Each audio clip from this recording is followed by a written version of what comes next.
Yes, मीच advocate Kamble. बोला.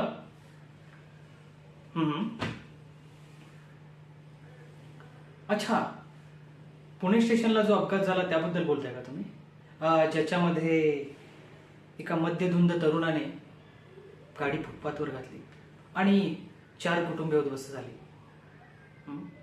पण त्या केसचा निकाल लागलेला आहे ना? अच्छा, आपण ओके. हे बघा मिस्टर, मला वाटतं तुम्ही चुकीच्या ठिकाणी आलात. कारण अशा केसेस मी अजिबात घेत नाही. म्हणजे हरलेल्या केसेस तर अजिबातच घेत नाही.